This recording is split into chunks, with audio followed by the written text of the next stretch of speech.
नमस्कार, मैं रमाकांत पटेल भारतीय पशुपालन निगम लिमिटेड के ऑफिशियल यूट्यूब चैनल में आप सभी का स्वागत करता हूं। आज बीपीएनएल ऑनलाइन क्लासेस 2020 EHW की एनिमल हेल्थ वर्कर की ऑनलाइन जो क्लासेस है उसका मैं कृत्रिम गर्भाधान सब्जेक्ट का टॉपिक लेकर आया हूं, गर्भ परीक्षण। ठीक है, प्रेगनेंसी डायग्नोसिस इन एनिमल, जानवरों में गर्भ का परीक्षण कैसे करते हैं, आज मैं आप सबको ये बताऊंगा। ये गर्भ परीक्षण जो है एक महत्वपूर्ण टॉपिक है जो कि हम सबको सभी को जानना बहुत ही ज़रूरी है कि गर्भ परीक्षण क्यों आवश्यक है और इससे अपन को क्या क्या लाभ हैं। ठीक है, ये भी मैं आप सबको आज बताऊंगा कि गर्भ परीक्षण क्यों करते हैं, क्यों आवश्यक है गर्भ परीक्षण करना। ठीक है, तो सबसे पहले इसके लाभ के बारे में जानते हैं कि गर्भ परीक्षण से क्या क्या अपन को लाभ है। ठीक है, तो इसमें गर्भ परीक्षण अपन करते हैं। यदि अपन गर्भ परीक्षण नहीं किया जाए तो जो जानवर है वो यदि प्रेग्नेंट नहीं है और अपन किसी भी डायग्नोसिस अपन ने नहीं करवाया है, गर्भ परीक्षण नहीं करवाया है, तो यदि किसी से अपन उसको मान लेते हैं कि ये प्रेग्नेंट है, तब फिर उसका अपन जो आर्थिक नुकसान है वो अपन को पड़ जाता है। ठीक है, इससे लाभ अपन को ये है कि गर्भ परीक्षण कर लेते हैं तो उसका रिकॉर्ड अपन रख सकते हैं कि जैसे गर्भ परीक्षण करवाया पिछली टाइम कब हीट में जानवर आया था, उस टाइम पे यदि गर्भ परीक्षण करवा लिया तब फिर उसका अपन रिकॉर्ड रख सकते हैं और अपन को ये पता चल जाएगा कि अगले कितने दिन बाद किस महीने में ये बच्चा पैदा करेगा, बच्चा देगा। ठीक है, तो जैसे 9 महीने अपन को गर्भकाल जो पता ही है कि गाय का 9 महीने 9 दिन होता है, भैंस का 10 महीने 10 दिन होता है, तो उसी प्रकार से अपन एक अनुमान लगा लेते हैं कि किस महीने में ये बच्चा देगा, यदि अपन ने गर्भ परीक्षण करवाया है तब। यदि गर्भ परीक्षण नहीं करवाते हैं तब फिर इसमें अपन पता नहीं कर सकते हैं, और यदि गर्भित नहीं है, अपन दाना चारा उसको खिलाए जा रहे हैं गर्भित समझकर, तब फिर वो जो है आर्थिक नुकसान उसको हो जाता है पशुपालक को। ठीक है, तो ये और कुछ है, एक इसका नुकसान भी है। यदि अपन ने बिना जानकारी के कुशल तरीके से और स्वच्छता को ध्यान में रखते हुए यदि अपन ने गर्भ परीक्षण नहीं करवाया है तो फिर इसमें एक नुकसान ये हो जाता है कि पशु को बीमार भी हो सकता है और जो है गर्भपात भी हो सकता है यदि, और बीमार जो इन्फेक्शन है उसको पशु को ये भी हो सकता है। ठीक है, तो ये बिल्कुल ध्यान में रखना चाहिए कि अपन को सही तरीके से गर्भ परीक्षण जानवर का करना है। ठीक है, तो इसके कई तरीके हैं गर्भ परीक्षण करने के, ठीक है, जिनके बारे में मैं आपको बताऊंगा। ये एक महत्वपूर्ण टॉपिक है तो इसको हम दो पार्ट में ले लेंगे। एक में आपको बेसिक तरीका जो गर्भ परीक्षण का है वो मैं आज के इस वीडियो में बताऊंगा, जो बेसिक तरीके से अपन पता कर सकते हैं कि गर्भ परीक्षण किस तरह से अपन कर सकते हैं। और जो और भी इससे इम्पोर्टेंट है जो कन्फर्म ये बताता है कि पशु गर्भित है या नहीं है। ठीक है, तो इसमें अपन बेसिक तरीका आज जानते हैं। सबसे पहले इसमें आता है हिस्ट्री के आधार पर, कोई भी जानवर है उसकी हिस्ट्री के आधार पर अपन को गर्भ परीक्षण कर सकते हैं कि पशु गर्भित है या नहीं है। ठीक है, तो सबसे पहले पशुपालक जो है उससे अपन हिस्ट्री लेते हैं, जानकारी लेते हैं उस पशु के बारे में कि पशु की एज क्या है और पहली बार बच्चा कब इसने दिया था। ठीक है, और लास्ट टाइम कब हीट में आया जानवर। ठीक है, लास्ट टाइम का हीट में यदि जानवर का पता चल जाए कि इस टाइम पे हीट में आया था, फिर अपन को पता है कि 21 दिन बाद हर जानवर दोबारा हीट में आता है। ठीक है, तो पहला साइन इसका गर्भ परीक्षण का यही होता है कि जानवर जो है हीट में आना बंद कर देता है। ठीक है, यदि गर्भित हो जाता है जानवर, ठीक है, फर्टिलाइजेशन उसमें हो जाता है तो फिर जानवर हीट में नहीं आता है। ठीक है, लेकिन इसको ही अपन सही मानकर, गर्भित मानकर ये नहीं अपन को चलना है, अपन को और भी तरीके इसमें देखना है, क्योंकि कभी कभी क्या होता है कई बीमारियां ऐसी होती हैं जिनमें पशु गर्भित नहीं रहता है फिर भी वो हीट में नहीं आता है। ठीक है, हीट में नहीं आ रहा है तो इसका मतलब ये नहीं है कि गर्भित ही है, कभी कभी कई बीमारियां जो है वो भी उसमें भी पशु हीट में नहीं आता है। ठीक है, तो केवल हिस्ट्री के आधार पर पशु का ये नहीं अपन को ध्यान रखना चाहिए कि ये गर्भित हो गया है। ठीक है, और भी अपन चीज़ों का डायग्नोस अपन को करना पड़ेगा।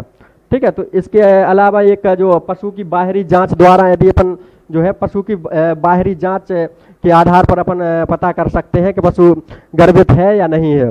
ठीक है, बाहरी आधार में जैसे जानवर आपके सामने खड़ा है और आपको पता करना है कि पशु गर्भित है कि नहीं है। ठीक है, तो इसके लिए अपन को क्या करना पड़ेगा कि पशु का जो आपने गांव में देखा होगा कि बहुत सारे लोग गांव जो पशु होता है, जानवर होता है, उसका पेट देखकर, जिसको एब्डोमेन कहते हैं, पेट देखकर बताते हैं कि पेट का साइज बढ़ गया है, इसका गर्भित है पशु। ठीक है, तो उसी प्रकार से एक अंदाजा लगा सकते हैं, लेकिन कंफर्म डायग्नोस इसको नहीं मानते हैं अपन। ठीक है, कि पेट बढ़ गया है तो इसका मतलब है कि गर्भित हो गया। ठीक है, लेकिन एक अपन अंदाजा लगा सकते हैं कि गर्भित हो सकता है। ठीक है, तो अपन को वो अपनी जानकारी के आधार पर अपन डायग्नोस उसको कर सकते हैं कि पशु गर्भित है या नहीं है।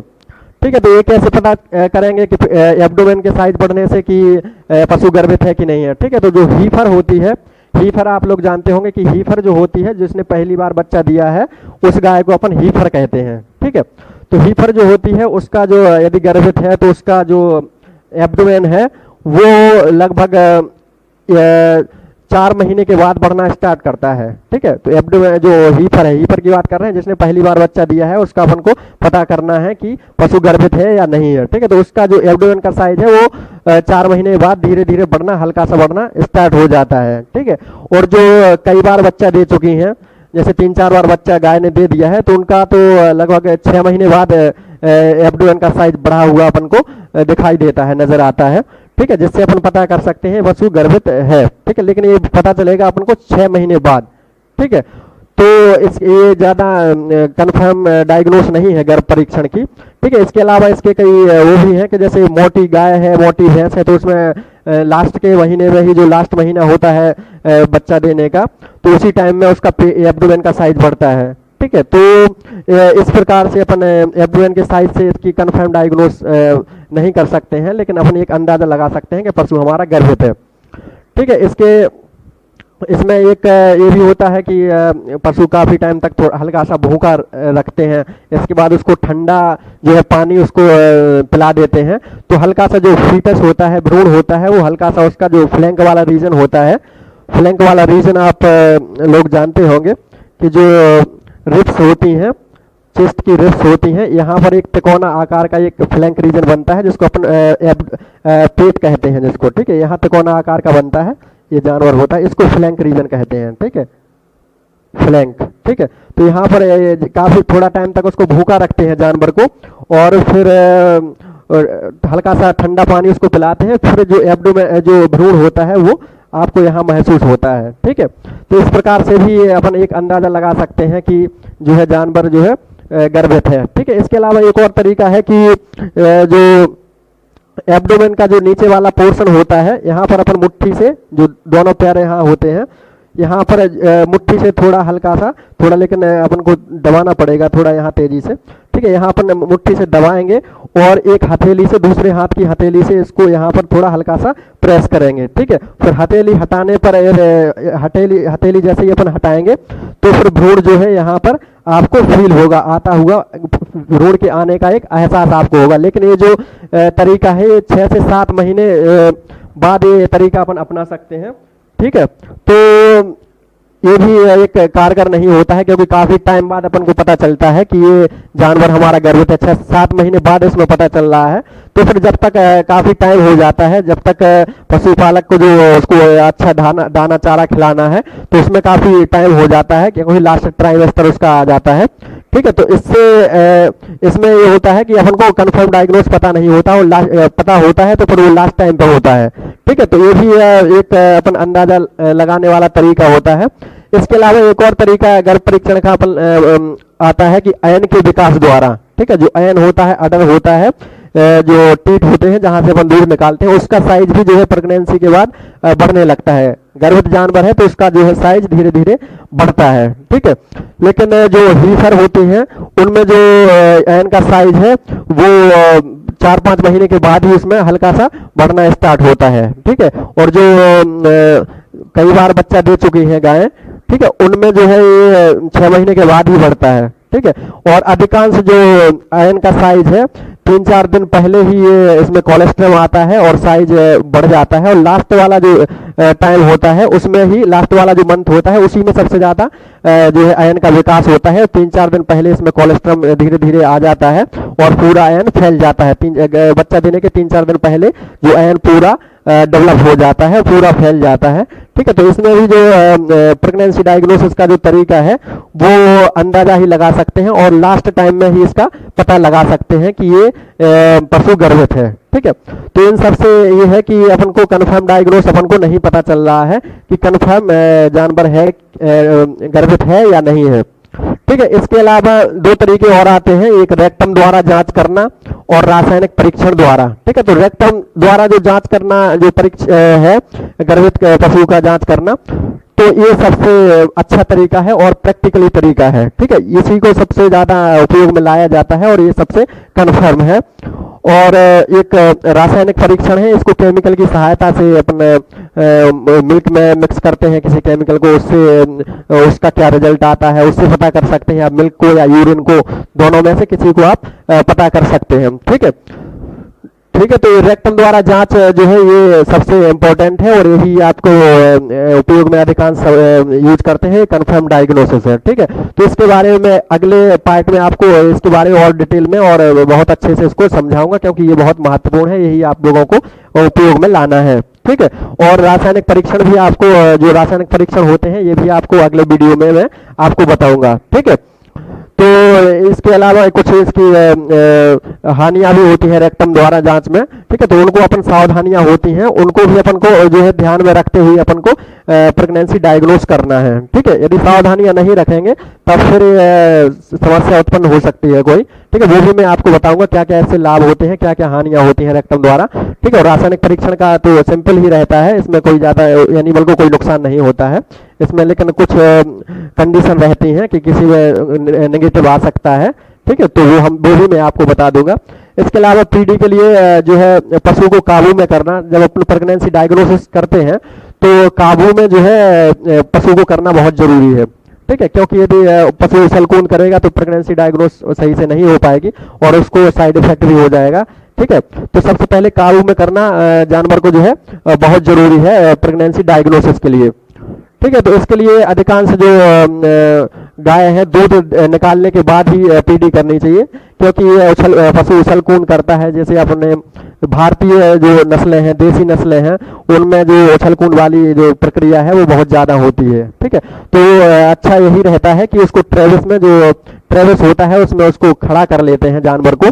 ठीक है। फिर उसकी प्रेगनेंसी डायग्नोसिस करते हैं। ठीक है। जिससे जो कि आसान रहता है। ठीक है। यदि नहीं है, यदि आपके पास ट्रेविस, तो फिर उसको पिछले पैरों को उसको बांध के आप प्रेगनेंसी डायग्नोसिस करते रहे हैं। ठीक है। लेकिन ये ध्यान रखना चाहिए कि उसको बैठी अवस्था में या लेटी अवस्था में पीडी कभी नहीं करना चाहिए। गिरा के उसको आप सोचें कि हम पीडी कर लें तो वो कभी नहीं, वो बहुत गलत तरीका है, उससे कर ही नहीं चाहिए। ठीक है। प्रेगनेंसी डायग्नोसिस हमेशा खड़ी अवस्था में होता है। ठीक है। रेक्टम द्वारा यदि आप जांच कर रहे हैं, ठीक है, और रासायनिक परीक्षण द्वारा कर रहे हैं तो आप कोई दिक्कत ही नहीं है, उसका यूरिन ले लीजिए या मिल्क ले लीजिए, जिससे आपको करना है वो आप कर सकते हैं। ठीक है। वो आपको बाद में हम बताएंगे रेक्टम और रासायनिक परीक्षण द्वारा अगले वीडियो में पार्ट 2 में। ठीक है। हमने बताया था कि दो पार्ट में आपको बता रहे हैं। ठीक है। तो काबू करना आप समझ गए हैं कि ट्रेविस में खड़ा करिए या फिर उसको आप पीछे वाले पैरों को अच्छे से बांध लीजिए, फिर आप पीडी करिए और दूध निकालने के बाद आप करिए, जिससे आपको क्या है पशु उछल कूद करता है, स्ट्रेस में आ जाता है तो दूध की मात्रा कम हो जाती है। यदि आप उसको पहले उसका दोहन कर लेंगे, दूध का दोहन कर लेंगे, तब फिर आपका जो है दूध की मात्रा कम नहीं होगी। आपका दूध पहले आ गया है, इसके बाद आप प्रेगनेंसी डायग्नोसिस कर सकते हैं। ठीक है। इसके बाद है एक स्वयं की सुरक्षा। ठीक है। प्रेगनेंसी डायग्नोसिस करते समय स्वयं की सुरक्षा करना बहुत ही जरूरी होता है। ठीक है। कि स्वयं की सुरक्षा आप कैसे कर सकते हैं। ठीक है। स्वयं की सुरक्षा यदि आप नहीं करेंगे तब फिर आपको नुकसान हो जाएगा। ठीक है। कोई भी आप परीक्षण कर रहे हैं या आप ऑपरेशन कर रहे हैं तो सबसे पहले मैं अपनी सुरक्षा बहुत जरूरी होती है। ठीक है। अपनी सुरक्षा और जानवर की भी सुरक्षा होना चाहिए। ठीक है। तो स्वयं की सुरक्षा में आप क्या कर सकते हैं, जैसे रेक्टम द्वारा आप जांच कर रहे हैं तो सबसे पहले जो स्लीव होता है हाथ में, स्लीव से पूरे हैंड तक आप पहनेंगे। ठीक है। और अपनी सुरक्षा के लिए चश्मा भी आप लगा सकते हैं, जिससे आंखों का इन्फेक्शन ना हो और हाथ में आपके इन्फेक्शन ना हो। और एक बात और आपको ध्यान में रखना चाहिए कि यदि रेक्टम द्वारा आप कर रहे हैं तो प्रेगनेंसी डायग्नोसिस, तो आपके नाखून बिल्कुल कटे हुए होना चाहिए। ठीक है। यदि आपके नाखून कटे हुए नहीं होंगे तो उसको जो जानवर है उसको नुकसान हो सकता है, उसके जो जनन अंग है उसमें नुकसान उसको हो सकता है। ठीक है। तो आशा करते हैं कि आपको इस वीडियो से आपको जानकारी प्राप्त हुई होगी। ठीक है। तो अगला वीडियो में आपको इसके 2 टॉपिक रेक्टम द्वारा जांच करना और रासायनिक परीक्षण जो है बहुत ही महत्वपूर्ण टॉपिक है, और मैं ये दोनों टॉपिक आपको अगले वीडियो में बताऊंगा।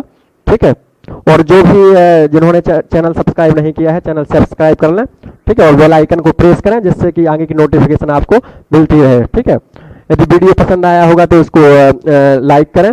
ठीक है, Click on the subscribe button to subscribe to our channel. Press the bell icon on the YouTube app and never miss another update.